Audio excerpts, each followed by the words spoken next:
Tm-T82X, Reset Printer, Troubleshooting No Print Output Issue. Hi mga katek, sa video na ito, may isa na namang unit tayo ng Tm-T82X, Reset Printer na walang umalabas na print output. Alamin natin kung ano ang posibleng sira at kung paano ito maayos step by step. Step 1. Initial Diagnosis o double check bago tayo magbaklas ng unit. Importante muna na siguraduhin kung talagang walang print output ang printer. Manual self-test procedure. I-off ang printer. Lagyan ng thermal paper sa tamang orientation. Pindutin at i-hold ang feed button. Habang naka-hold ang feed button, i-on ang power switch. Hintayin ng humigit kumulang 5 seconds. Automatikong magpiprint ang printer ng test page. Sa ating case, makikita natin na walang lumalabas na print output, kaya possible hardware issue na ito. Step 2. Initial conclusion. Dahil walang lumabas na print sa self-test, posible ang issue ay nasa thermal paper, check kung tama ang pagkakalagay. Thermal print head, posibleng sira o worn out. Internal mechanical issue. Sa ating observation, lumalabas na hindi na talaga nagpiprint, kaya magfo-focus tayo sa thermal. Step 3. Disassembly procedure. Important. Siguraduhin naka-unplug ang printer bago mag-disassemble para iwas aksidente. Mga hakbang sa pagbaklas. Alisin ang lahat ng screws sa ilalim at likod ng printer. Dahan-dahang slide palabas ang outer cover. Siguraduhin na kumpleto lahat ng screws na natanggal bago tanggalin ang casing. Kapag maluwag na, iangat ng maingat ang top cover. Step 4. Internal component removal. Pagbukas ng unit, makikita natin ang mga internal parts.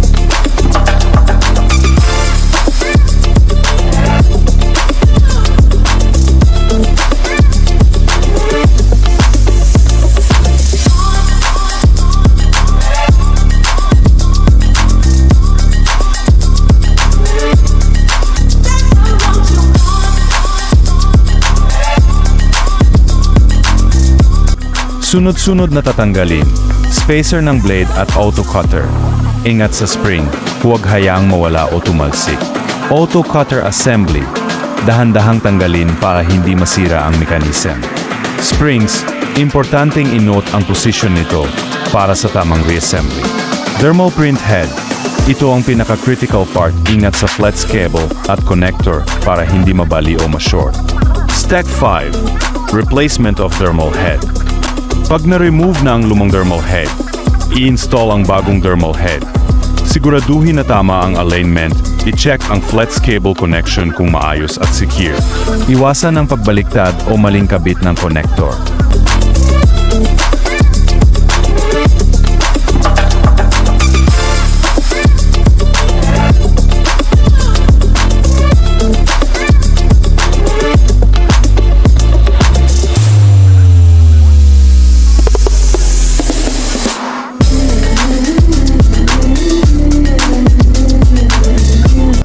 Step 6. Reassembly. Pagkatapos ng replacement, ibalik lahat ng springs sa tamang position. I-install muli ang auto cutter. Ibalik ang spacer at iba pang internal parts. I-close ang cover ng printer. I-screw lahat ng screws ng maayos at pantay.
Pagkatapos mabuo ang unit, i-load ulit ang thermal paper. Ulitin ang self-test printing procedure. I-check kung may lumalabas na print output. Sa ating case, successful na ang test at confirmed na thermal head ang naging sira. Conclusion: kapag ang Tm-T82X printer ay walang print output kahit sa self-test. Yan mga katek, natapos na natin ang troubleshooting at repair ng Tm-T82X receipt printer na walang print output.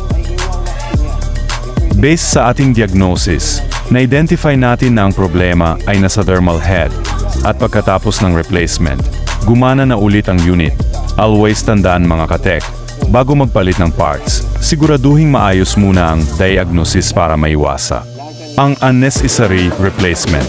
Kung nakatulong sa inyo ang video na ito, huwag kalimutang mag-like, mag-subscribe, at mag-comment kung anong unit pa ang gusto ninyong i-repair natin sa susunod.